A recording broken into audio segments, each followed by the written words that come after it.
Let us start our discussion so far.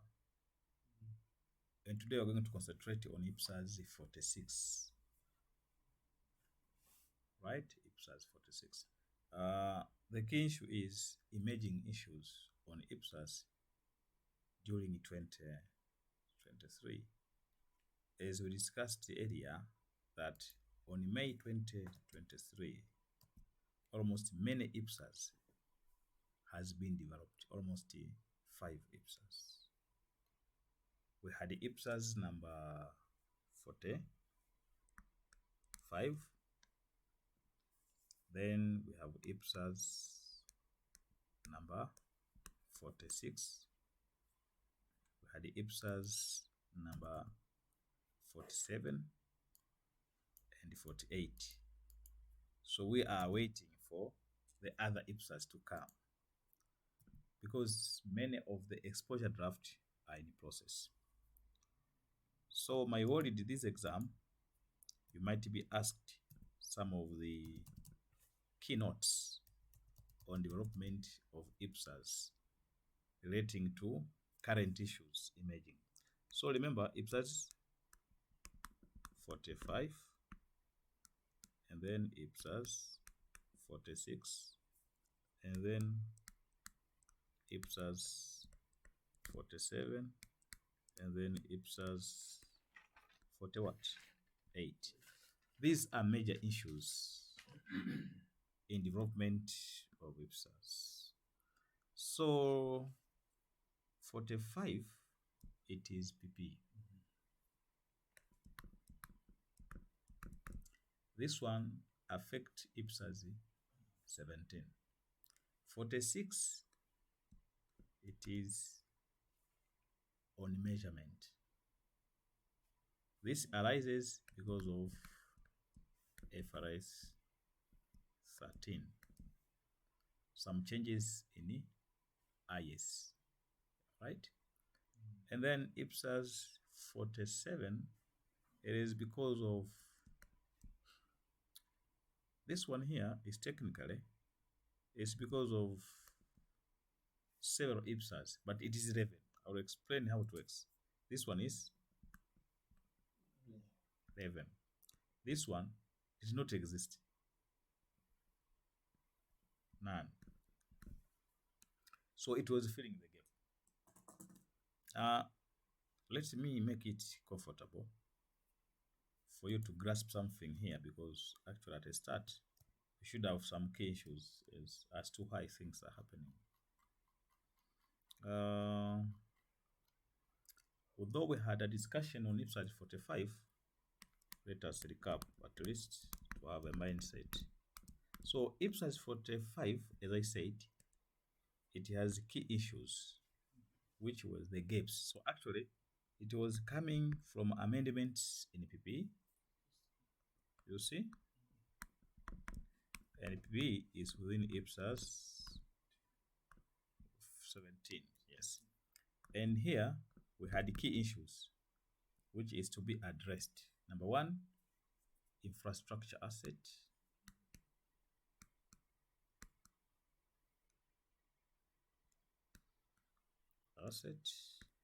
Number two, we have gaps in heritage asset.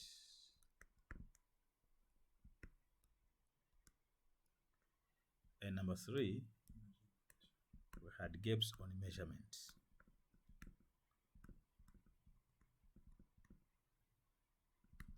When I was discussing this issue, I told you that this measurement is accompanied with another new standard, Ipsas 46. And this one is from changing conceptual framework, chapter number 7. Remember, chapter 7 of conceptual framework. So this is how Ipsas 47 works in summary. And then we have Ipsas 46 itself, which we're going to discuss today. This is on the term measurement. This is on the term measurements. So as you see here, I just say measurement. Now, why this measurement? This measurement has two facts. Number one, we has to look issue relating to FRS number 13. Again, we have to look changes in the conceptual framework chapter number 7.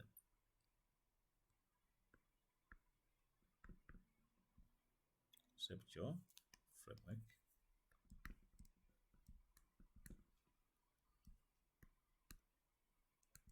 Chapter 7. So the two are very important.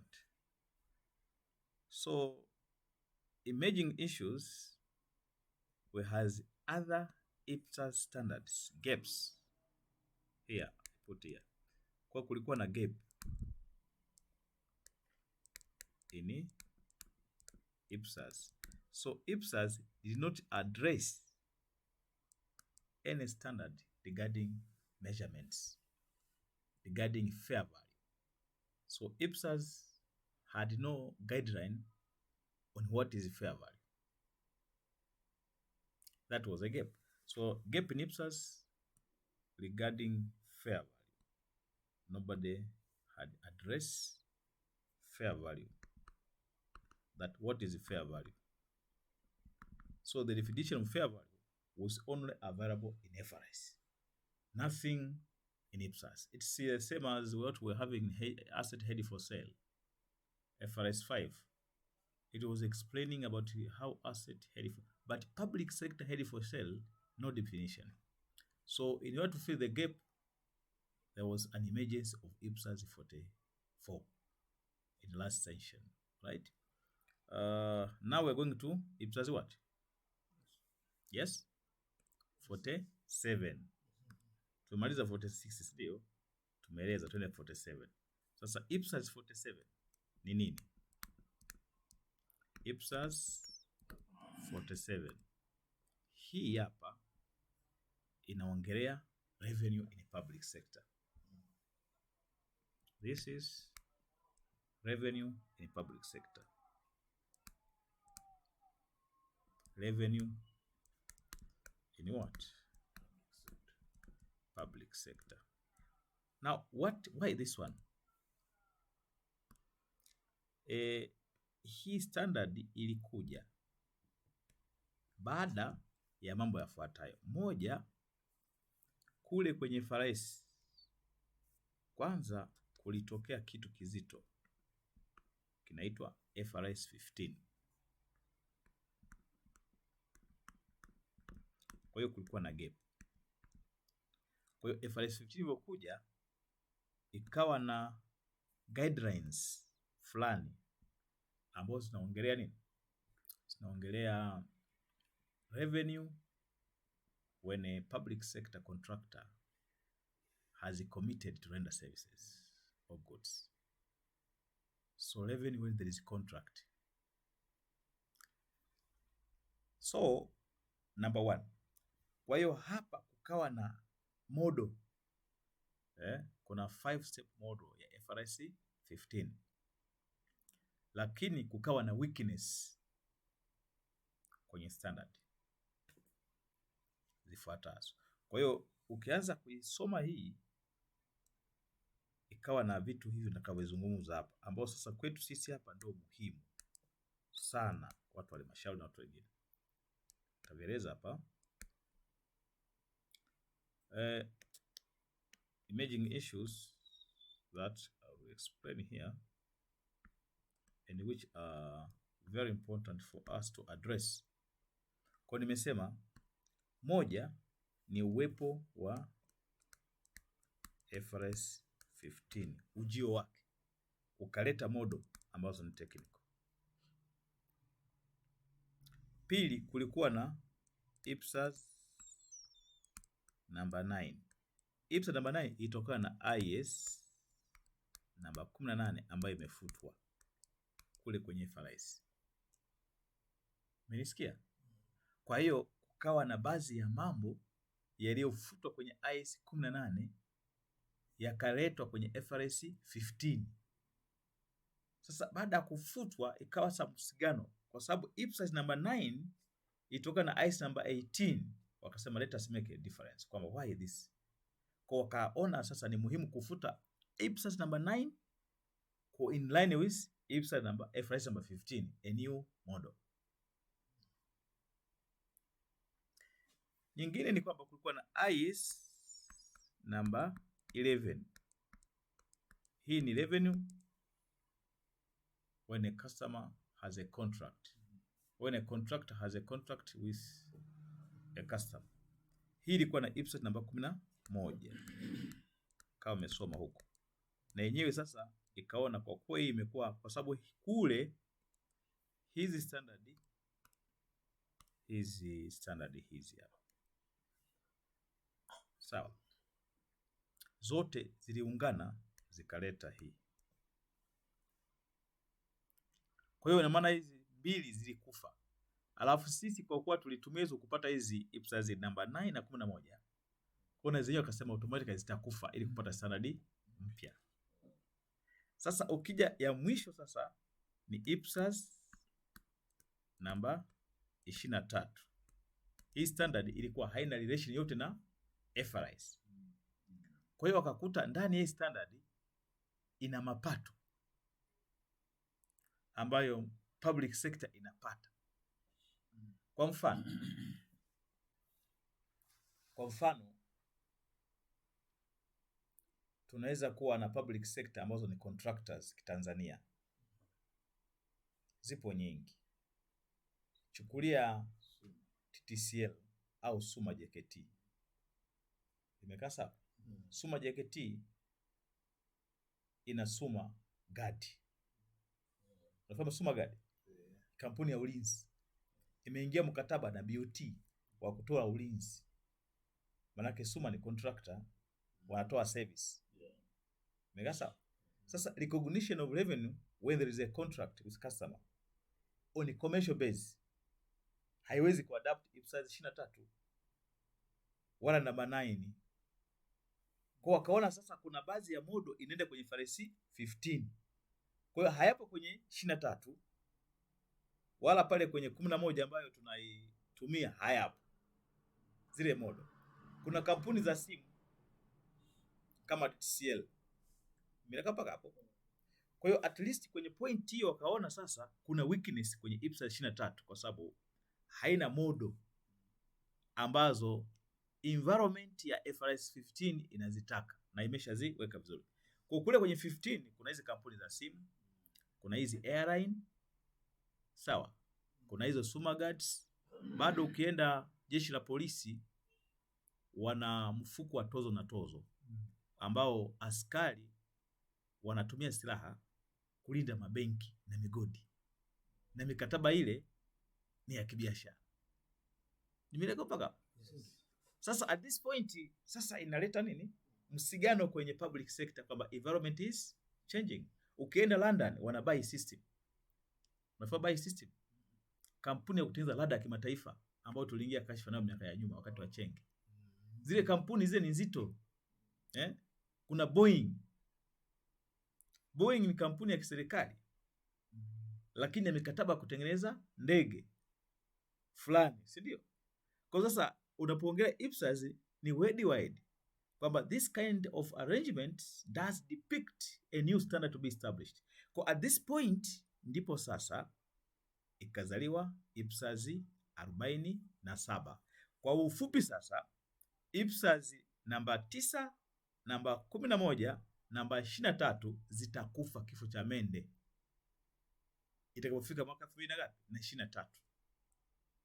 Kwa ndo chanzo cha Ipsas 47. Nimeeleweka mpaka? Sasa that's the summary. Let's see with the last one. Of course nimewafundisha hapa kwa ajili ya kupata ufahamu, tutakapokuwa tunafika mtakuwa mnajua nasema nini. Kwa hiyo ilivyokuja Ipsas ngapi? 48. What were the key issues? Sasa hizi naeleza hata kama sitakufundisha lakini utapata kitu, si ndio? Kwamba mwalimu alikuwa anasema hivi. Kwa Ipsas 48. Hii hapa ni nini? Hii inaongelea kitu kinaitwa transfer expense. Tamuka hivi. Transfer expense. Yes. So this standard is a new standard. So it is filling the gap in Ipsas. So it fills Ipsas gap. Nikisema Ipsas gap unaelewa vizuri kwamba hichi kitu hakikuwepo kwenye Ipsas. Lakini what's a model? Model ya hapa ni nini? Sasa hapa uwe makini sana hapa. Kwenye transfer model ukisoma Ipsas namba 23. Sawa? Ipsas namba ngapi? 23. Ilikuwa ni mtu anapopokea mapato kwa njia ya kupewa bila yeye kutoa chochote, si ndio? Kwa hiyo kulikuwa na transfer, somebody who is transferring, and then we have asset, and then somebody is receiving, mtu anaye receive. Kwa hiyo sasa ukija hapa kwa somebody who is transferring anaita transferer, mtoaji. Sawa. The asset being transferred inaweza kuwa ni inventory, inaweza kuwa ni cash. So here we have inventory, cash au PP. Megasa. Somebody is here receiving. Megasa. Kwenye item hii, hiyo ndio model, transfer model. Sasa kwenye item hii lazima kuwe na kitu kita stipulations. Sema stipulations. Yes. So now stipulations are the arrangement attached with transfer. Kwa hiyo itakuwa inaeleza ninakupa hii inventory kwa masharti yapi. Meka sawa? That stipulation inaweza kuwa conditional au restriction. Meka vizuri? Sasa that is how it works here. So you have to go further. Could it be either conditional or restriction. Sasa mtu anayepokea vitu hivi vitatu alikuwa anaadapt nini hapa? Revenue au deferred revenue, si ndio? Kwa yeye anaandika hapa nini? Deferred revenue au revenue. Sasa mtu anaitoa kulikuwa kuna standard. So hii ndio ilikuwa inaisha Ipsas ngapi? 23. Sasa mtu anaitoa alikuwa na standard. Umenisikia? Hapa huyu anaitoa alikuwa ana standard. Kwa huyu ndo akaanzisha kitu kinaitwa transfer expense. So this one is transfer expense. This is now Ipsas 48. Kwa hiyo kwa mfano unakuta hazina wanatoa hela. Zinakuja halmashauri. Sisi halmashauri tunakuwa na Ipsas 23. Je, hazina tumia standard gani ya kutoa bure? Ni Ipsas 46, 48. Kwa lazima tumie guideline. Hauko nayo. The same nakuta halmashauri pokea fedha kutoka hazina. Zikifika wanasema hizi fedha za kijiji fulani. Kuna hizi zikifika mnazitransfer kwenda kwenye kijiji. Kwa leo audit itakuwa nakagua kutumia Ipsas 48. Kwa sababu nanyi mmetransfer kwenda kule. Tutapokea kwa 23, tutatoa kwa 48. Sasa the same kwa mfano inawezekana kuna fedha imekuja kwa ajili ya wanawake, kwa ajili ya vijana. Yaani kuna mahali na nyinyi mnapeleka. Kwa mnapopeleka kule hela nyinyi mnazitoa kwenu. Nenda upande wa Luasa kwa mfano. Na hapa fakti ambazo zitakuwa yani unafahamu kuna vitu vinakuwa practical, unataka uwe na elimu, sio tu kwamba umekaa hapa. Naanza na kitu cha Luasa. Sawa? Kwa hiyo utakuta Luasa iko hapa. Mfano Luasa Chukulia Lowassa yenyewe hii hapa. Lowassa ni taasisi ya maji vijijini, kwa hiyo inapokea fedha kutoka hazina, so there is treasurer here. Mekaa sawa? Lowassa na yenyewe ikipokea fedha na yenyewe inasafirisha kwenda mikoani kwenye authorities zake chini ta regional. Mekaa sawa? Kwa this is how it moves. Kwa hiyo at this point, kwa sababu Lowassa haijengi, inapeleka mikoani, si ndio? Kwa hiyo katika kuandaa hesabu, Lowassa watakapopokea mapato watatumia Lowassa yenyewe hapa, Lowassa reporting entity, Lowassa as reporting entity inapo transfer kuja huku, kwa wana transfer kwenda kwenye LIM. This is transfer expense in Ipsas 48 Lowassa as a whole. Lakini wao wanapopokea zile mapato, zile hela za maji za grants, wanapokea kwa kutumia nini? Ipsas 23. Unanisikia mpaka hapo? Sasa narudia sasa vizuri. Kwa kuwa Ipsas 23 inafutwa, kwa hiyo hawatatumia Ipsas 23, wanatumia 40 na ngapi? 47. Lazima bakili sana. Lazima sasa uende kwenye new issues emerging. Imekaa sawa? Kwa sababu 23 inakufa, inakuja 47. Na sawa nimesema. Kwa hiyo sasa tunabakia na standard ngapi? Hizi mbili, 48 47. Imekaa vizuri? Hapa ni Lowassa as a reporting entity kwenye hesabu zao. Kwa CAG akienda lazima hizi standard mbili aisome vizuri. Ndio nikasema mwaka 2023 kutakuwa na kitimtimu. Kwa sababu sasa kila mmoja anataka kuona standard mpya zina, unless bodi waandike bado kwamba wameahirisha kwamba hizi zitaanza kutumika. Lakini 5 standards newer ones will affect the reporting entity in public sector, so treasurer has to go for a training very special and decide as to which policy to adopt as a national capacity. Okay. Tumeona kitu sasa bahati nzuri mabadiliko yamekuja wakati sisi tunasoma diploma Ipsas. Mimi naongelea sisi wakufunzi tutakuwa kwenye hali ya kufafanua kidogo, ilikuwa na mambo mazuri. Kwa hiyo leo mimi siongelee hizo tala zingi zote hizo, naongelea Ipsas ngapi? 46 ambayo tunasema ni measurements that arises because of measurements and update in chapter number 7. Kwa hiyo nasema this summary provides an overview of Ipsas 46 measurement and conceptual framework updates, chapter number 7, and measurement of asset and liability in financial statements. That's the key issues. So unaposoma unakuwa na cases kama hiyo. Kwa hiyo mtu anapokupa briefing why Ipsas 46, kuna issue relating to what? Measurements. Umekaa sawa? Sasa let us see key issues so that I can address more cases so that you can understand. So nearly we should see this here.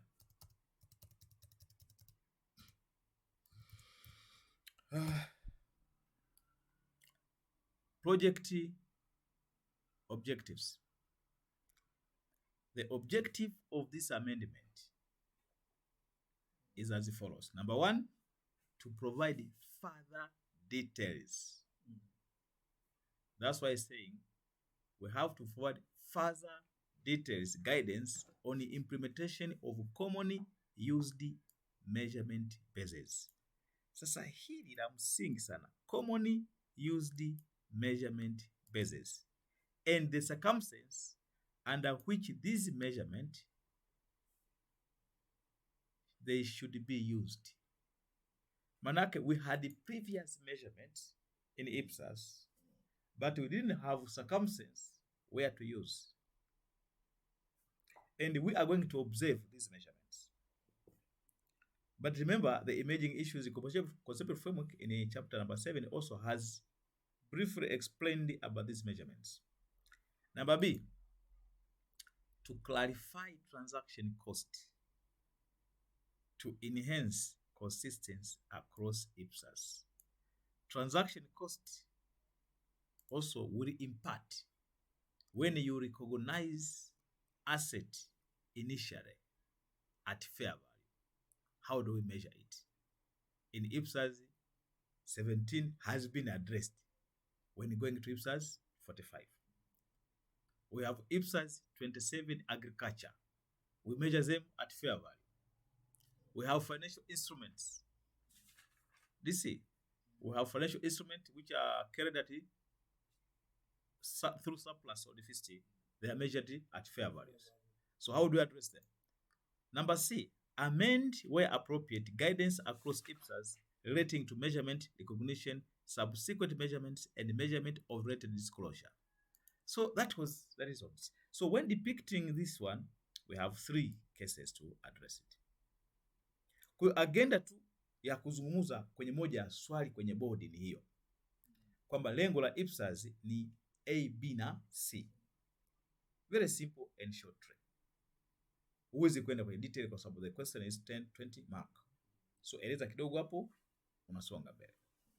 Sasa let's see project history.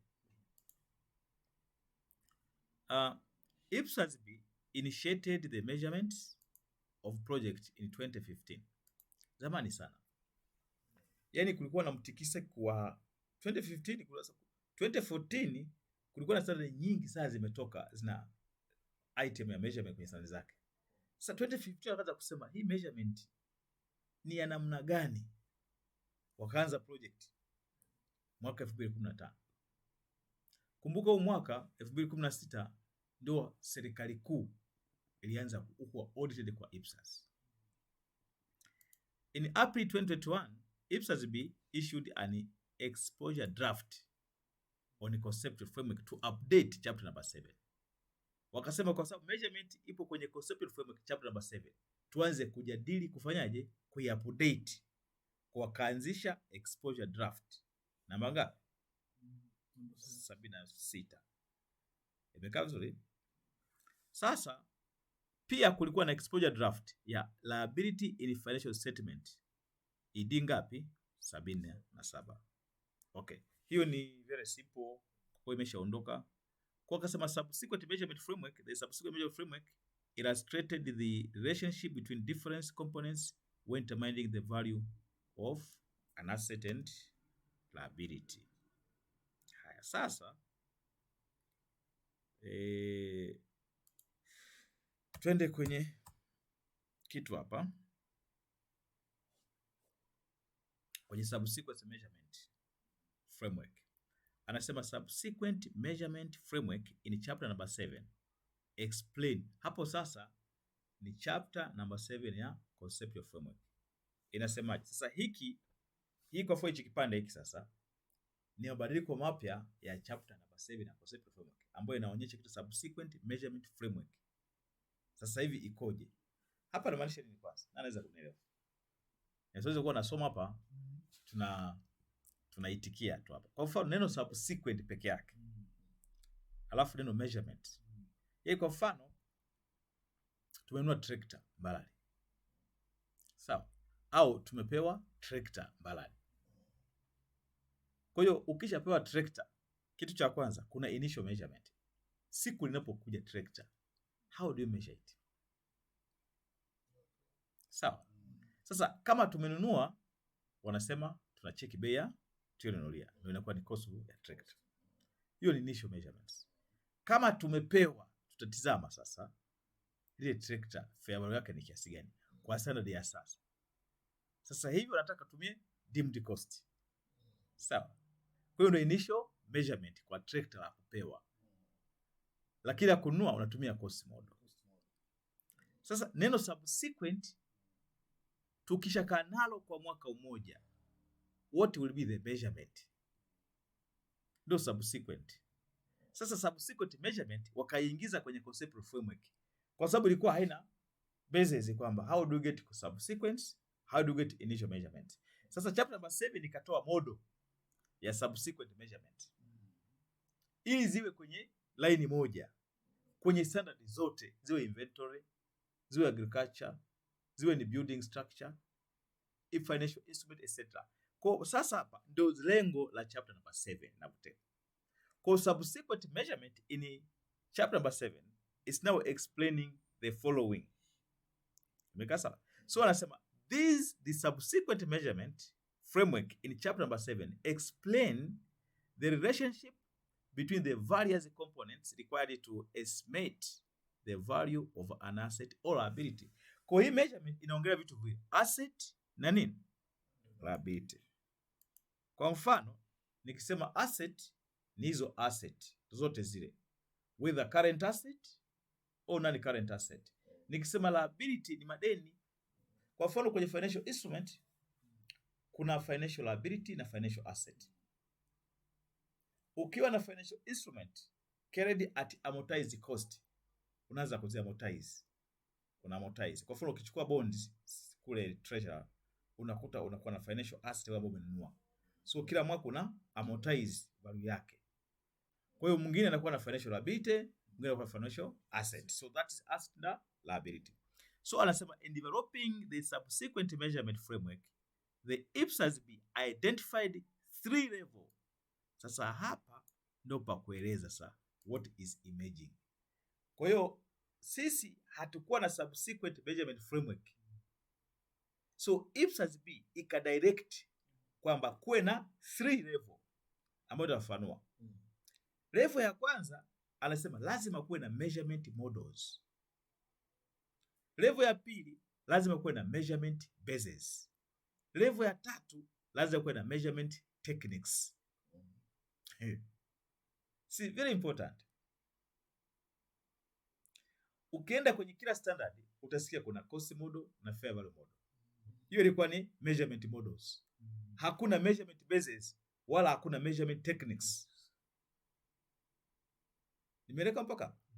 Ukienda kwenye Ipsas 16 kwenye investment property kulikuwa na measurement model ambao kulikuwa na fair value model na cost model. Ukienda kwenye Ipsas 31 ya intangible asset kulikuwa na measurement models ambao ni revaluation model na cost model. Umeona kitu? Ukienda kwenye Ipsas 19 kulikuwa na fair value model ili ya kuvalue liabilities, zile provision for liability, contingents and others. Sasa issue ya kwanza, what is a measurement model? Anasema it is an approach to present asset or liability. Kwa measurement models ambazo zilikuwa kwenye Ipsas 17 zilikuwa ni model za kupresent asset. Kwa mfano Ipsas 17 unaweza kupresent using cost model au revaluation model. Kwenye Ipsas 16 kulikuwa na cost model au fair value model, lakini measurement basis hamna. Sasa number 2, measurement basis nasema these are methods to present relevant and faithful representative information under those models selected. Kwamba kila ukichagua model, kwa mfano ukichagua cost model, lazima mtafute measurement basis ambayo haikuwepo. Nimeleka mpaka. Kwa hiyo measurement basis ina follow after selecting the measurement models. Alafu measurement techniques are the estimate, a method to estimate the amount at which asset or liability is presented under the selected measurement basis. Kwa hiyo ikakaa vizuri hivyo. Kwa sasa hivi zinafuatana katika series, jambo hilo likuwepo. Sasa kwa tafsiri hiyo, manake ukichagua standard lazima uende kwenye measurement models, alafu unaenda kwenye measurement basis, alafu unaenda kwenye measurement techniques. That's how it works. Lastly haikuwepo. Nimeleka mpaka kwa wapendwa. Kwa tunapokuja kufundisha sisi huko Mbarali lazima tuwe na hizo cases. Naanza sasa. Kwanza lazima uelect measurement model.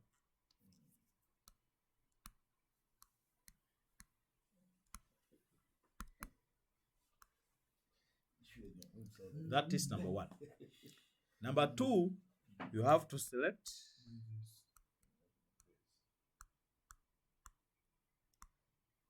measurement bases to see. Lastly, you have to select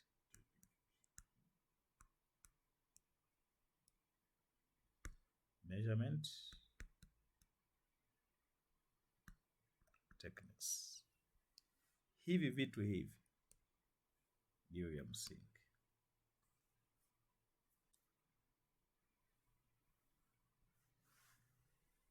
Hiyo ndo muhimili wa Ipsas namba ngapi? 46. Measurement. Kwa kuna measurement model, kuna measurement bases, kuna measurement techniques. Na hapa tunagusa vitu vingapi? Viwili. Asset and liabilities. Sasa let us see. Naona? So, kumbe step ya kwanza ya kijani, you have to select a model. Which model? Sasa in a model, there are two models on subsequent. Either historical cost model or current value model. There are only two models. Sawa. Next, you have to select bases. So in bases, sasa lazima uwe makini sana kwenye kuadapt it. Na hapa nataka ni wasaidie. Kila ulichochagua juu, there are only two types of models. Kuna historical cost model na current value model. Then techniques. There are how many techniques? 3 techniques. Kuna market or cost model, then kuna income, then kuna market, income or cost. Sasa what are these? Kuna market, kuna income, kuna market or income. Kwa hiyo katika kuzitaja hizi ili zikukae vizuri, unajua kuna vitu vya kunotice. Tunaongelea vitu viwili, kuna asset na nini? Na liability. Nimeweka mpaka hapo. Tuanze na kesi ya kwanza. Hii ni warahisishia hapa. Napenda kufafanua vizuri. Kwanza kuna measurement models. Let me say model here. Tuna model mbili. Models ziko mbili. Nirahisishe hapa. Models ziko mbili. There are two models. Moja amesemaje?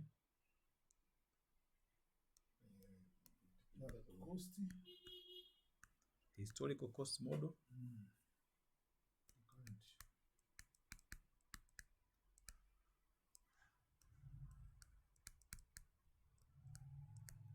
Na nini? Current cost models. Sasa hii inamaanisha nini? Current value model, jina. Kuna kitu nataka nikiweke sawa. Sitaki kuchimba kwa sababu hatujaje kwenye standard. Current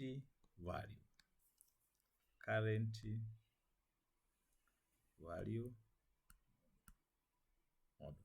Hii ni nini kwanza? Hizi. Yaani lazima uje uzieleze ni nini.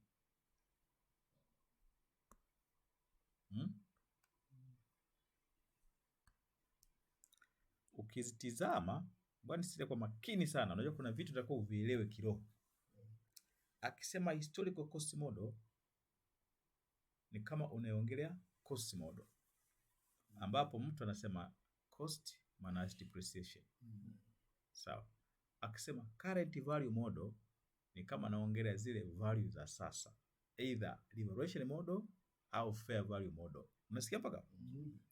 Imekaa sawa? Kwa hiyo sasa tukienda hapa, hizi ni model. Kwa mtu anapotaka kuselect measurements, anaweza kwenye model akaselect hizo mbili. Sasa kitu ambacho nataka kuweka sawa,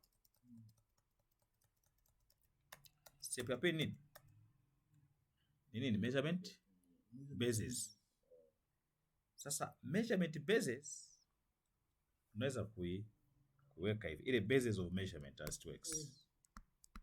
Anasema hiyo basis of measurement lazima iwe referred kwenye nini? Kwanza kwenye model. Yani which model are you talking? Sasa hapa nakata niweke vizuri ili iwe na flow nzuri. So we have measurement basis. So tunaweza kuopt yafuatayo. Yeye ameweka ile diagrams pale, mimi nikaitizama. Can we change it this way? Kwa mfano tunaweza kufanya hivi. Tuna aina mbili za vitu ambavyo tunavitafutia. Kwa sababu we want to measure two things. Number one, tunaweza kumeasure assets. Tunaweza kumeasure nini? Liabilities. Sawa. Kwa hiyo unaanza kucheki kuna model ngapi? Juu kule ziko mbili. Kuna cost model na current value model. Imekaa vizuri? Kwa hiyo can measure asset using two models. Imekaa sawa? Sasa when you go for asset, let's see if this works. If we can diagrammatically present well. If you measure the asset under what? Historical, or you measure it under what? Current value model. Sasa what are the appropriate bases? Again, when you can measure liability using swali nakuja, unaweza kumeasure liability using historical model? Is it possible? Yes? Wewe unacheka. Can you measure? Sasa unakuja lazima kuwe na definition. Yaani kila kimoja kiwe na definition. Is it possible to measure liability under historical cost model? Yes. Wewe una mashaka kidogo. Tunaitafakari. Sasa mimi ndio maana nawafundisha mimi framework. Yaani unajua framework inamsaidia mtu kuwa na kujiuliza maswali. Can we measure liability using historical cost model? Of course, the cost of an asset. Do we have cost of liability in historical model? Sasa utacheki wale participant walivote vipi. Twende kwenye reaction. Utaona tu reaction. When you see, anasema historical cost of an liability can also be available. Umeona hapo? Umeona si hapo? Is there. Umesikia mpaka? Kwa hiyo unaweza kutumia. Kwa hiyo sasa nakuja. Naanza sasa ku define. We have liability na asset. Kwa naanza basis. Kwa hiyo we can say historical cost again hapa. Sisi niweke rangi nyingine ili siwasumbue hapa. Kwa asset kuna historical cost. Hapa kuna current value cost. Na hapa pia kutakuwa nini? Historical na nini? Current value. Nimeleka mpaka hapa. Yaani kukurahisisha kupata fact. Sasa under historical tumeona hizi ni models, ndio? Kutaenda kwenye method. Kwenye current value model kuna method hizi 3. Sawa. Ya kwanza inaitwa income approach, kuna market approach, alafu kuna ile present value approach. Ziko tatu ukizisoma hapa. Kwa kule ya kwanza kuna market, kuna income. Kwa kuna market or cost. Kwa mfano hii ya kwanza kwenye asset kuna market or cost. Kwenye liability kuna income. Kwenye fair, kuna asset na liability, si ndio? Nataka niziweke hapa hizi kae vizuri kwa ajili ya hizi bases ziko ngapi? Sikachanganya bases. Kwenye current value model bases ziko ngapi? 3. Alafu techniques ziko ngapi? Ziko 3 kwenye sehemu hapa. Sasa ngoja tuone historical cost model. Historical cost model hii hapa. Historical cost model. Historical cost model of an asset. Kuna somewhere doesn't exist.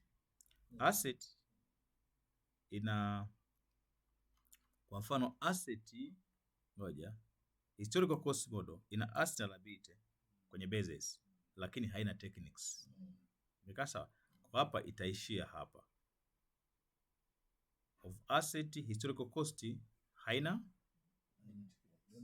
techniques ya. Historical cost haina techniques.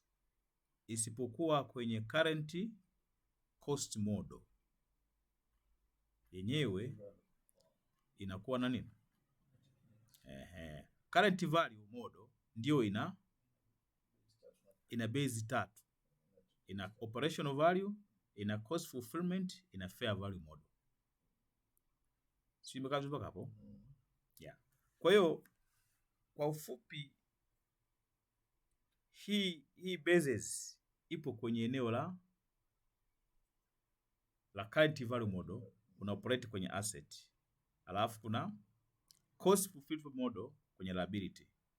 Alafu kuna fair value model kwenye asset na liability. Sasa ngoja tuziposti kule kwenye ile nani yetu ile. Tunaanza asset. Asset basis. Asset na basis yake. Asset basis. Ngoja niweke hapo asset basis. Asset basis. Asset basis ni historical cost. Nataka nitoe hapa. Iwe weka hapa.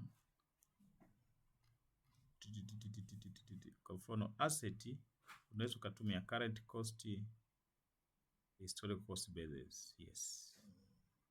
Alafu liability unaweza kutumia historical cost na nini? Current value basis. Hizi ni basis, ndio? Aha, sasa twende kwenye techniques. Yes. Twende namba C, techniques. Hapa tutapata kitu kizuri, techniques.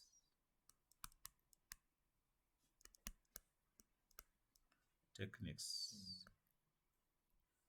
Sasa techniques ipo kwenye nini?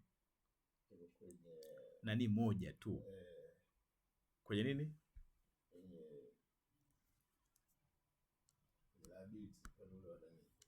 Yani techniques ipo kwenye kitu kimoja tu ambacho ni current value model. Peke yake. Nataka twende hicho kitu. Kwa techniques ipo kwenye current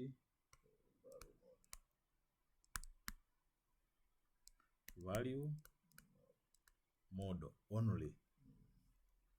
Na hizi hapa sasa ni kwa makini kwa sababu ziko techniques ngapi?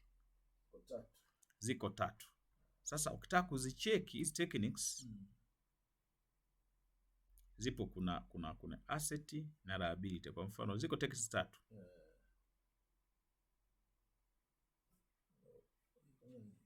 Kwa hiyo tuziweke. There are 3 techniques so far. Sasa tunaweza kudefine asset or liability Let us mention them. Kuna market cost, kuna market or cost, kuna income, then kuna market income or cost. Ngoja kuna market kwanza. Ngoja tufanye hivyo ulivyokaa. Hapo itashusha kitu kizuri. Lazima kwanza uende kwenye bases. Baada ya current uende kwenye bases. Kuna bases ngapi? Bases 3. kwenye value Tukipata hizi bases tutamaliza hapa. Sasa bases ya kwanza inaitwaje? Ngoja nifupishe hii miguu. And if we note this one here. Kuna hii hapa. Kuna hii hapa. Ya kwanza inaitwaje? Kuna bases 3. Number 1, soma pale. Na hizi ndo za msingi sana. Ya kwanza inaitwa current operational value. Ya pili inaitwa cost of fulfillment. Ya tatu fair value basis. Current operational value, kuna cost of fulfillment na fair value model. Kwa basis haya, kuna current fulfillment. Alafu current ni current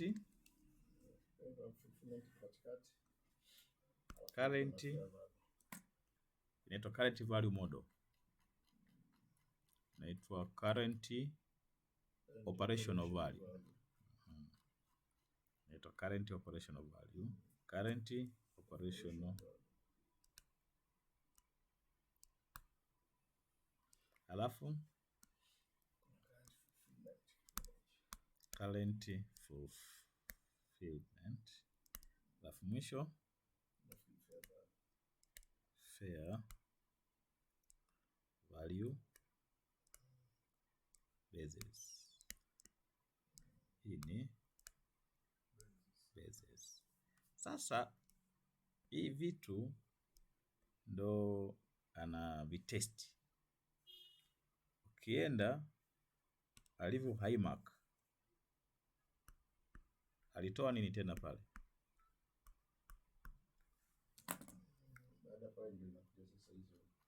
Hizo techniques zake. Kwa mfano text ya kwanza akatumia market or cost. Hapa akasema tumia income. Hapa akasema tumia market, income or cost. Kwa ziko method 3. Kuna market, kuna income na cost. Sasa kila moja anaiposition kutokana na hali yake. Kwa mfano ya kwanza amesema market or cost. Market or cost. Tositi ya market or cost. Hapa amesema income method. Hapa akasema zote market, cost or income method. Sasa kwenye standard lazima tukasome hizi methods ziko 3. Kuna market methods, kuna cost methods, kuna income method. Ni nini? Kwa hiyo chini hapa lazima sasa kujua. Kwa unakuta kwa mfano market current operational value inakuwa defined when you want to measure asset. Hii hapa current fulfillment inakuwa defined when you want to measure liability. Fair value ameandika asset or liability. Ina maana kwa tafsiri, kwa mfano ukitaka kujua deni ni shilingi ngapi, unaangalia fair value size kiasi gani. Upande wa deni. Sawa. Yes, income approach au kosa, hizo njia za kufanya evaluation. Kwa hiyo vitu hivi ameweka tu kama modo ya kuchagua kufanya summary. Kwa hiyo ukienda kwenye Ipsas 46 manake deni la kuliingiza kwenye vitabu unaweza kutumia market approach au cost au income. Sasa akisema income ni nini kwa ufupi, utaona kule kwenye definition anasema fair value is a value at which you can pay in order to exchange asset au transfer liability. It's a value at which you pay if you want to exchange asset au transfer liability. Kwa mfano unadaiwa milioni 10, unataka kuifuta, utalipa shilingi ngapi? Hiyo ndio fair value leo. Au unataka kupokea asset tractor, ili kuipokea unalipa shilingi ngapi? Ndio wanavyo define fair value kwenye standard mpya hii. Sasa kitu cha kunotice hapa kwenye hili swali ambacho sasa na mimi na summary, ili mkitoka hapa muwe na nini cha kwanza nacho. Sawa? Kwa kuwa kwenye mtihani unataka kuweka summary. Kwa ukianza modo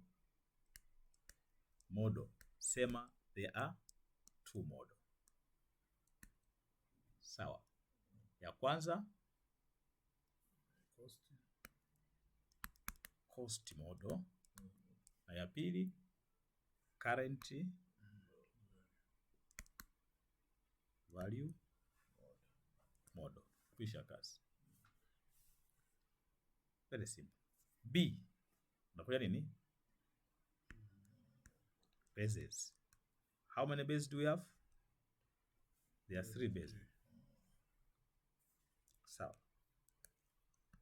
Very simple. There are 3 bases. Number 1, current operational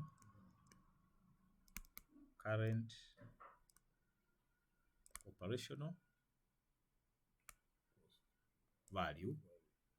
Number 2, ya tatu huku ni fair value basis, cost of fulfillment basis. Hizo ndo basis ambazo zipo, yani current fulfillment basis. Current fulfillment basis.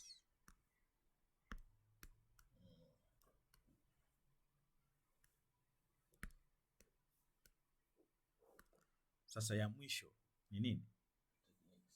Techniques.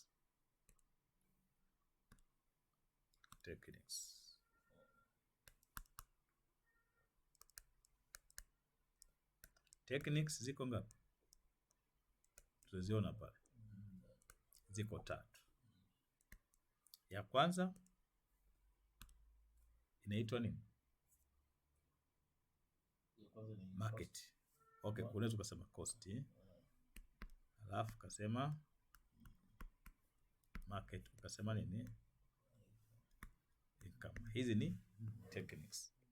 Kwa hiyo kila measurements unapo define measurements there are 3 components. Ya kwanza model, ya pili basis, ya tatu techniques. Umekasa? Then under each there are 2 models, there are 3 techniques and there are 3 bases. Umekasa? Tukikumbuka kwenye Ipsas 45 ndio akazungumza fair value and the current operational value. Hapa alikuwa anaongea basis. Yaani akasema unapoichukua asset unaweza kumeasure initially at deemed cost. Lakini subsequent akachagua basis. Itakuwa ni current operational value na fair value basis. Unakumbuka? Akasema refer Ipsas 46.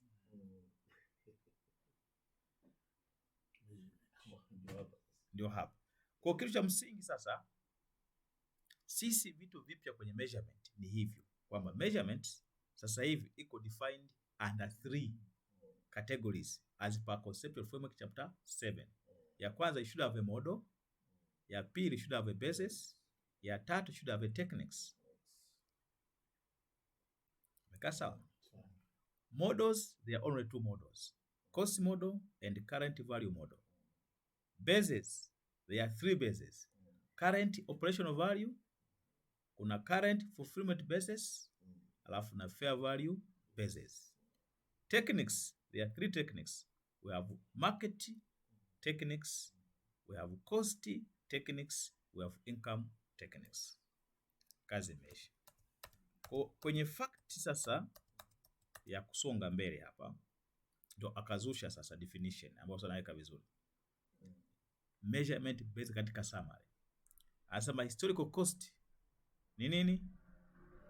What is the cost of fulfillment? What is current operation value? What is fair value? Kwa ukisoma hapa, kwanza neno cost, historical cost ni basis. Sawa? Ambayo iko kwenye historical cost model. Cost of fulfillment hii hapa ni basis ambayo iko kwenye current operational value. Yaani hizi tatu hizi zipo kwenye nini? Ni basis ambazo zipo kwenye current, zipo nini hizo? Current value basis. Yes. Hizo tatu hizo. Sawa? Kwa hiyo this is under current value model.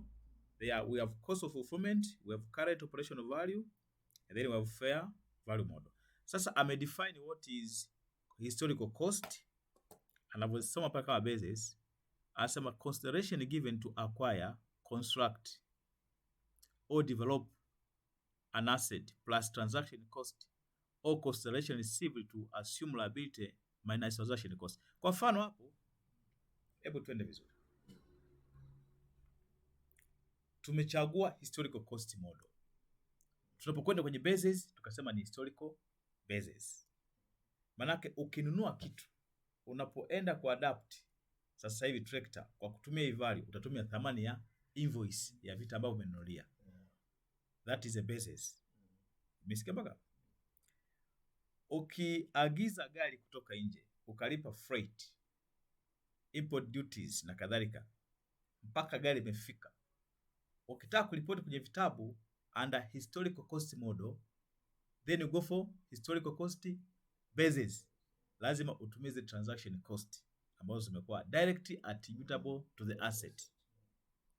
Sasa ukitaka kutumia current value model, kule nyuma ndo hili kunaitwa fair value model. Imekaa sawa? If you want to use current value model or fair value model, ni kwa zile asset ambazo tunapewa. Kule halmashauri kuna dawa mnapewa bure, mnazita vertical. Manake zile dawa zile utatumia current value model, ambapo kuna bases ngapi? Tatu. Ya kwanza cost of fulfillment, ya pili current operational value, ya tatu fair value model. Ni bases. Sasa kama ni dawa, manake ni asset, manake lazima select current operational value au fair value model. Huwezi kutumia cost of fulfillment. Cost of fulfillment inaongelea kwenye liability, wakati current value model inaongelea kwenye asset na fair value inaongelea kwenye asset. Sasa hapa katika definition yasema cost of fulfillment, the cost that an entity will incur, manake you have to pay. Hapa naongelea liability. You have to incur in fulfilling the obligation represented by the liability, assuming that it does so in a least costly manner. Manake ni gharama ambayo utaka kulipa. Sasa current operational value kwa ufupi anasema is the amount the entity will pay for the remaining service potential of an asset at a measurable date. Hapa naongea discounting ili upate thamani ya asset leo. Ni kama kitu tunaita value in use huko nyuma. Imekaa vizuri? Namba mwisho, fair value is a price that you will receive to receive an asset. Yani ni price ambayo utaipata ili kuuza asset. Ni kama ile bei unasema unauza gari kwa shilingi ngapi? Fair value. Au a liability you pay in order to transfer. A liability is an amount to pay when you want to transfer liability. Kwa mfano ukitaka kufuta deni, ulipe shilingi ngapi deni liondoke. Hiyo ndio fair value. Kwa hii concept hii hapa ya fair value, hii hapa sasa moja kwa moja ni concept ya IFRS 13. Haya, nimekaa sawa. Sasa ngoja niweke vizuri sasa. Hebu tulieni hapo. Hebu tulia hapo. Tumepewa gari. Au wewe una gari. Au kumbuka ule mtambo wa kuzalisha maji ya halmashauri. Si ndio? Leo umepewa ule mtambo wa kuzalisha maji. Wanasema thamani yake utatumia fair value au current operation value. Kwa nini? Kwa sababu wenyewe unatoa service. Kwa lazima sasa ujue tofauti kati ya current operational value na fair value of an asset. Wanasema fair value of an asset inatumika pale ambapo ile asset inaweza kupatikana kibiashara. Na ni asset ambazo ziko held for commercial purpose. Lakini kama asset unaziheld for rendering services, huwezi kutumia fair value model, utatumia current operational value. Yaani unakuwa na value kutokana na remaining service potential. Ndio ilikuwa ni concept ya hiyo standard number 46. Kutofautisha kati ya fair value of an asset and the operational value of an asset. Kwa operational value sasa inakuja kwenye characteristics of public sector asset, which most of them are held to render service. So you should present them using current operational value rather than fair value. Kwa hiyo ndio ilikuwa ni summary hapo. Sasa tutakuta hapa anasema hivi, the pronouncement identified the measurement bases that are commonly applied in Ipsas to suit the standard. Sawa. Kwa anasema moja ya vitu ambavyo waliangalia ni hivi hapa. Moja ni conceptual framework. Halafu na Ipsas 46 defining these bases as provided. Kwa hiyo sasa kwenye hoja hii kuna kitu nataka kuweka sawa ili kisiwasumbue. Kwa mfano, current operational value anasema the current operational value is the amount that an entity would pay for the remaining. Imeka sawa? Kwa sababu hiyo asset iko held preliminary to render service. Lakini kama iko held for commercial purpose, tumia fair value. Okay. So anasema in the financial statements, kwa maana balance sheet, the current operational value reflects the amount an entity would pay at the measurable date for remaining service potential. Kwa mfano una gari ya halmashauri. Umeingiza milioni 500 kwenye hesabu zako. Manake unakuwa unaelezea tripu za mkurugenzi zilizobaki ambazo gari hilo litatumika kumsafirisha mpaka liangamie. Umesikia kitu? Yaani gari la halmashauri la dedi, si ndio? Na kwa tu mfano tumeandika milioni 400, si ndio? Kwenye vitabu. Manake tunalielezea kwamba gari hili kazi yake ni kumsafisha mkurugenzi. Hatutumii kuingiza fedha. Kwa mfano basi la Shabibu kazi yake nini? Ni kuingiza fedha. Kwa hiyo huwezi kutumia fair value, huwezi kutumia fair value kwenye gari la mkurugenzi. La Shabibu unaweza kwa sababu gari lake lile linaingiza fedha, kwa kutumia fair value. Operational value ya gari la halmashauri ni kwamba kazi yake ni kulenda service ya kumleta mkurugenzi ofisini na zimebaki safari 1000 mpaka life. Ndio maana current operational value ya magari ya serikali ambayo lengo lake ni kulenda service. Mtambo wa DOASA kazi yake ni kutoa maji bure kwa halmashauri, ule mtambo. Tukisema ni bilioni 1, maana yake unakuwa unaelezea lita ngapi zimebaki ili mtambo ule uzalishe hadi ufe. Ndio current operational value of an asset. How many service potential is remaining to death? Wanapotumia death value so tuna book value. Sio book value. Yaani wanaanza kukupa terminology mpya kutafafanua hesabu. Kwa leo sasa, kwa mfano tuna kitu gani kingine? Tuna mashine ya posti, mashine ya halmashauri. Kazi yake ni kurenda service. Kuna kituo cha polisi. Kazi yake ni kuweka wafungwa. Si ndio? Sasa wale mahabusu wale. Sasa mahabusu wakikaa mwaka mmoja, kituo kinakongoroka. Si ndio? Kwa hiyo tunasema, je, hii mahabusu imebakiza miaka mingapi kuwalinda wafungwa mpaka ibomoke tujenge upya? Kwa ukiweka value yake unakuwa unazungumzia ile service ambayo ile mahabusu itafanya mpaka idepreciate to zero. Ukija kwenye printer ya halmashauri, kazi yetu sisi, una print barua mtu akifukuzwa, wala hatuuzi barua. Kwa mna print tu, mtu akifukuzwa mnaenda kumpa barua ile pale. Sasa kuna peji 1000 zimebaki. Kwa hiyo ukiniambia cost ya printer ni $500,000, manake unaelezea zimebakia barua ngapi za watu waliofukuzwa ili waandikiwe na kuondoka. Sio kwamba una print unauza. Kama una print na kuuza, manake unatumia fair value. Lakini kama una print na kumpa mtu bure, unatumia operational value ya asset. That's how it works.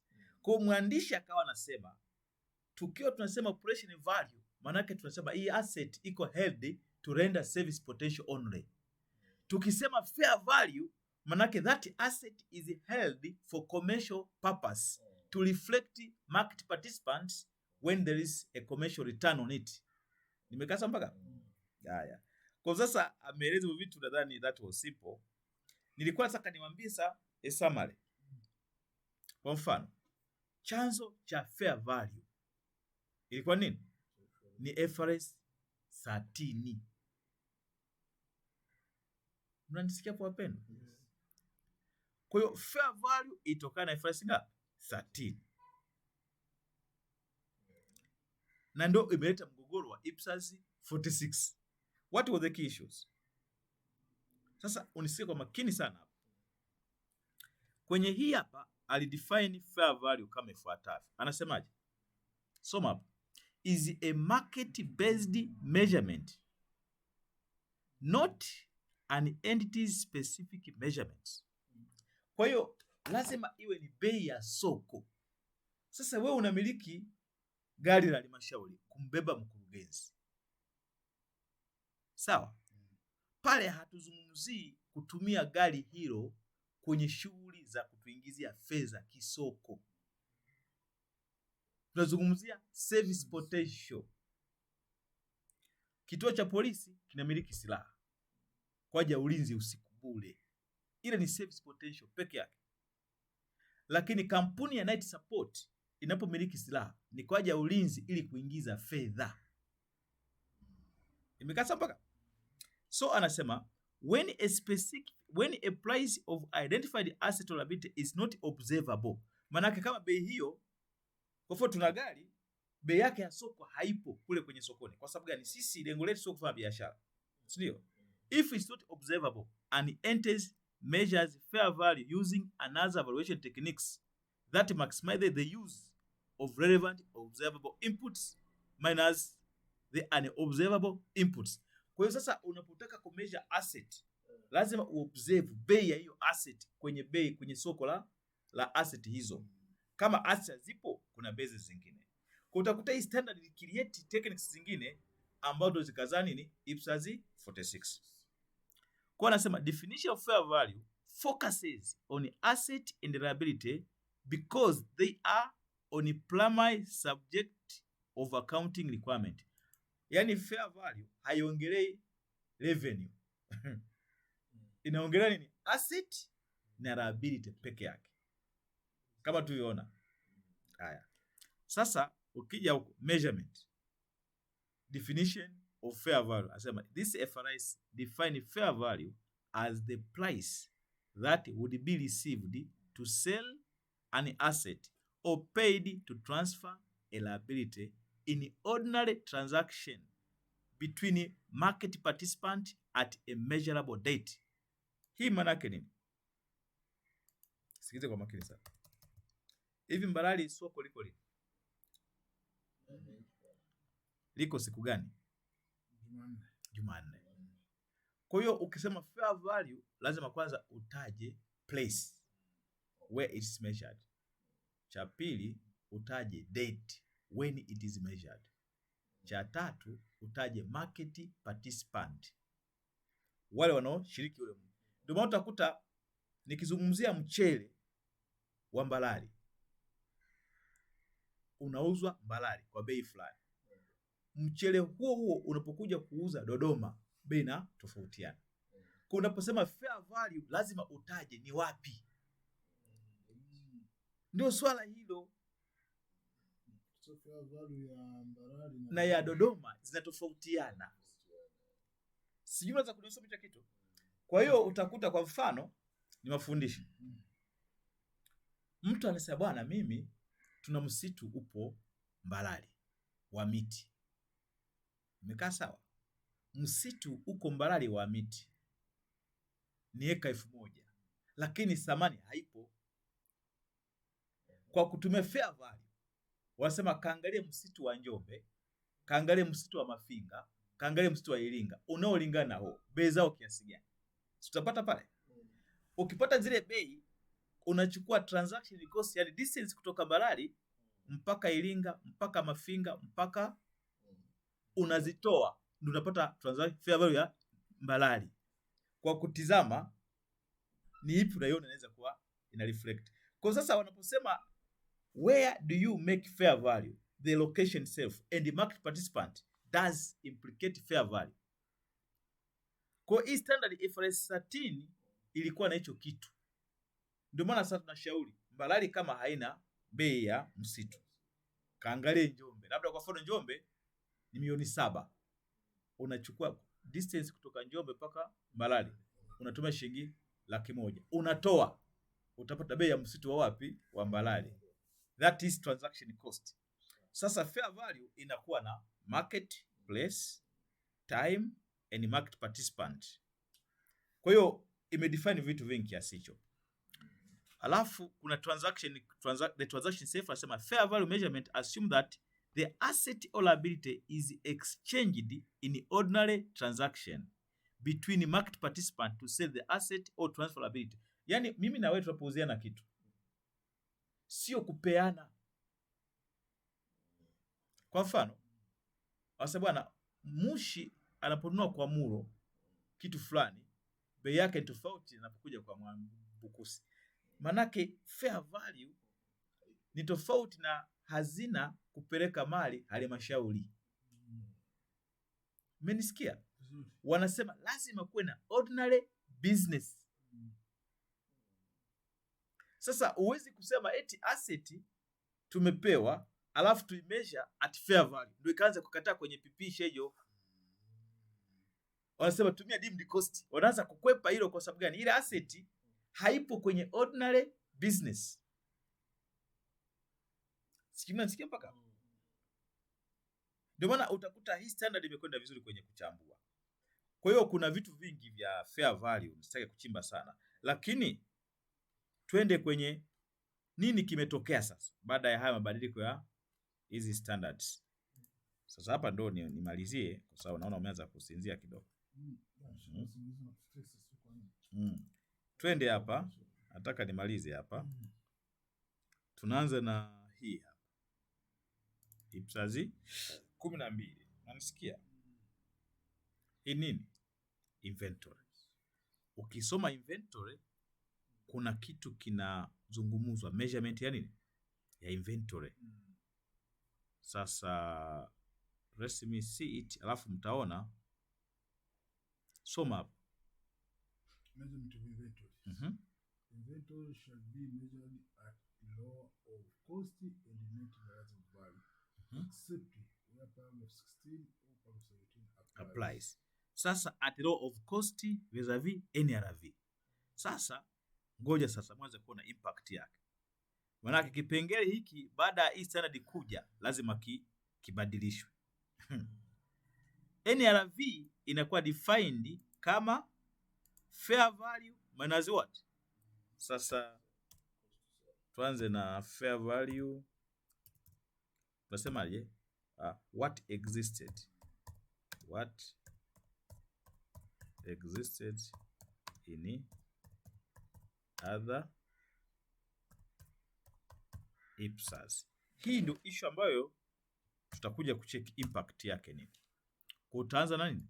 Na ile ya inventory. Alafu tutaona hii standard inatuambia nini mabadiliko haya ya hii hapa. Unaweza kumwambia mtu kwamba tunakokwenda sasa baada ya hii kuja. So we need to see item number 1. Hii inaitwaje? Inventory, si ndio? Inventory Ipsas 12 inaongelea NRV. Sasa what is NRV kwenye definition ya hapa? Let me show it. Data kuwepo hapa. Net level value, si ndio? Hakudefine. Hiyo hapa. His definition is anasemaje NRV? Estimated selling price in ordinary course of operation less what? Sasa hapa ndio kulikuwa na shida hapa. Naona hapa. Sawa. Kwamba hii hapa anayoiongelea ni ya FRS 15. Hii kwamba anasema net realizable value refers to the net amount that an entity expect to realize from the sale of inventory in ordinary course of operation. Anasemaje? Fair value reflect the amount, naona, for which the same inventory could be exchanged between knowledgeable and willing buyers and sellers in a marketplace. Sasa hii ndio ikaanza kuzungumzwa, hii fair value. Does it really exist in the public sector? Wakasema hapa lazima reflect Ipsas ngapi? Hiyo 46. Hiyo fair value sasa ndio ikawa inatafutwa hiyo fair value. Manake fair value of inventory. Kwa hiyo kwa baada ya standard kuja lazima hichi kipengele kifanyeje? Kiwe in line na hiyo standard. Nyingine ya kumalizia hapa ni Ipsas ngapi? 16.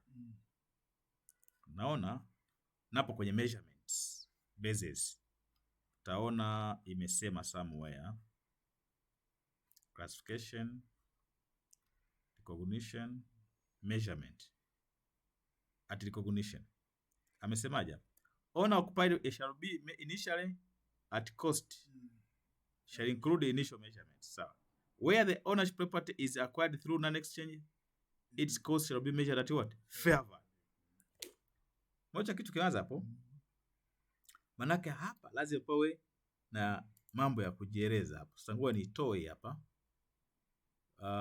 At this ground nilete paka hapa. Kwamba anaongelea fair value. Sasa hiyo fair value anaizungumza, which is this one? Tunakuja impact ya hapa. Kuja niweke hii hapa. Alafu tutaandika nini hapa? Investment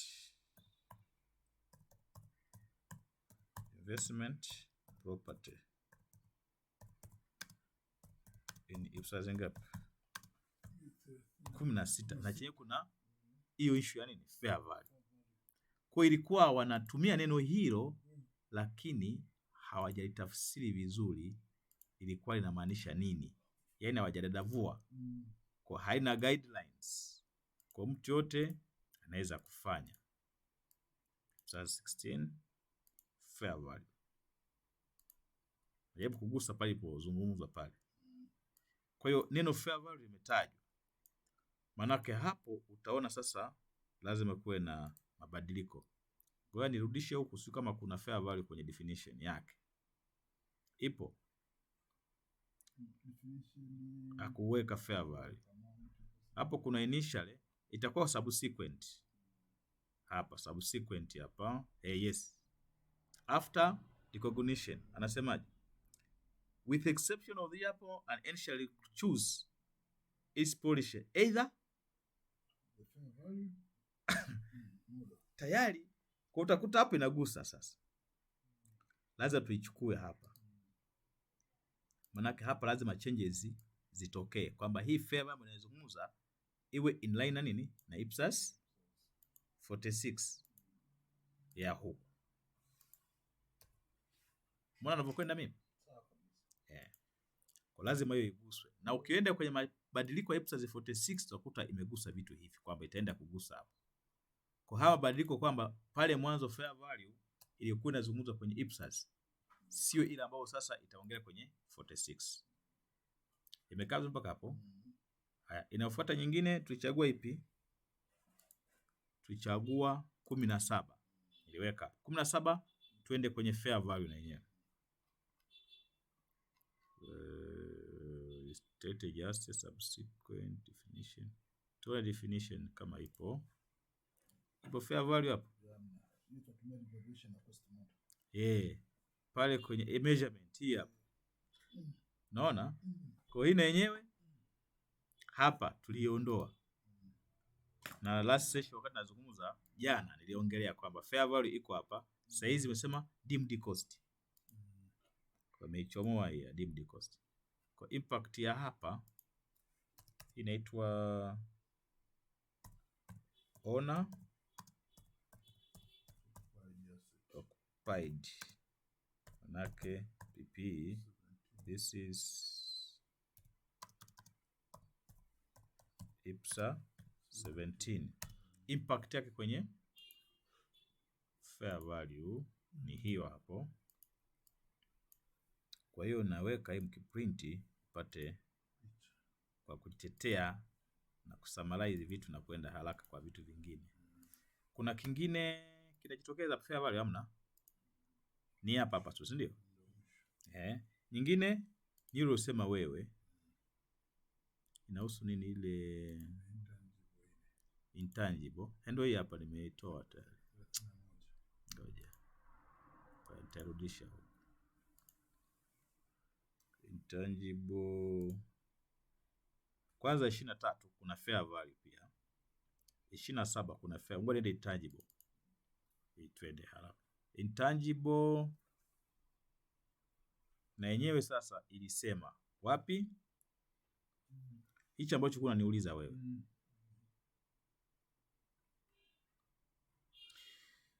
Angalia. Hii itakuwa ilianzia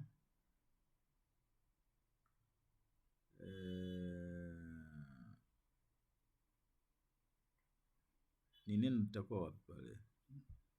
Intangible itakuwa iko hapa tu. Hapa. Unaona? Soma. Subsequent measurement. Nataka initial measurement. Ili muone research phase exchange asset. Itakuwa ni hapa. Acquisition of an intangible asset as part of acquisition. Acquisition public sector, subsequence of acquisition, research. Kuna zile ambazo umeuliza, zile ambazo unapewa at no charge. Separate acquisition. Ndio ile ambayo ilikuwa inakuhusu wewe. Inaanzia hapa. Recognition and measurement. Intangible shall be recognized if not probable. An entity shall accept probability expectation of benefits. An intangible shall be measured at initial cost. When intangible asset acquired through. Hii hapa. Soma hiyo sasa. Paragraph 30. Soma sasa hapo. Wewe ndio ya kwako. An intangible asset shall be measured initially at cost in accordance with paragraph hii hapa. Where an intangible asset is acquired through non-exchange, it is cost. Its initial cost at the date of acquisition shall be measured at its fair value as manake hapa inatoka. Imekaa vizuri? Kwa hiyo sasa imekaa sawa hapa. Subsequent acquisition cost. Kwa nichukue hii. Ndicho ambacho nataka niwaweke hapa, ila trust muwe na mahali pa kuanzia wapendwa. Hii ndio mnaniuliza asubuhi hii, si ndio? Kwa tumeweka sawa. Hii hapa naita intangible asset. Intangible asset. Ipsas ngapi? 31. Manake hapo wata adjust hiyo fair value iwe sasa na Ipsas 46 ninavyotaka. Nyingine ni agriculture. Agriculture ni nini? Agriculture ng'ombe. Mara nyingi ng'ombe unauza shinga. Nyinyi si mnauza ng'ombe huko? Ng'ombe anauzwaje?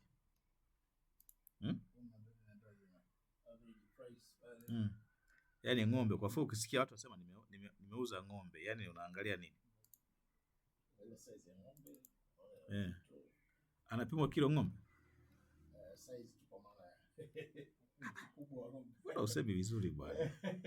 Hiyo ni fair value. Yaani ng'ombe anaangaliwa jinsi alivyonenepa kwa kumwangalia kwa macho. Hiyo ndio fair value. Ngoja. Kwa hiyo hapa na yenyewe. Kwa fair value kwamba unamwangalia hata kuku jinsi alinavyo muonekano wake. Ndipo unaweka bei. Unaona hiyo kitu sasa? Soma. Anasemaje? Inability to measure fair value reliably. Manake kuna fair value ametaja huko. Recognition and measurement. See what? An entity shall recognize biological asset or agriculture produce when and only when the entity controls na kadhalika. Alafu cha pili anasemaje? Fair value or cost of the Can it be measured reliably? Sasa. Kwa sasa zote hizi sasa hapa si tumepata mahali pa kuanzia sasa. Kwamba let me take this one for your attention. Na imeeleza pale when fair value cannot be measured reliably. Kwa nichukue. Kwa mmeona sasa tambarali na standard ya kuanzia. Kwa hapa agriculture.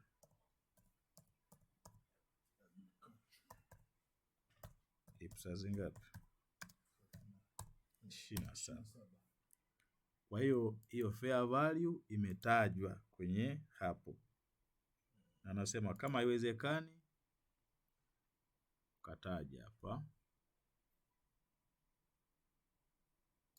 Mimi nimewasaidia hiyo kitu. Kwa tumeona sasa fair value sasa hivi sio ile ambayo ipo kwenye Ipsas zote. Ni ile ambayo ipo kwenye Ipsas 46 ndio inayotakiwa. Kwa gap ni kwamba fair value ilikutumika kwenye Ipsas mbalimbali ikiwemo Ipsas namba 2, 31, 16, 27 kwa tofauti na jinsi sasa hivi inavyojielekeza. Sasa hivi fair value measurements ipo katika nini? Bases 3. Moja lazima uwe na model. Then uwe na bases. Then uwe na methods au techniques.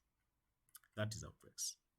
Kwa hiyo tukiwa na hilo sasa tunakuwa tumeongelea what is in Ipsas 46.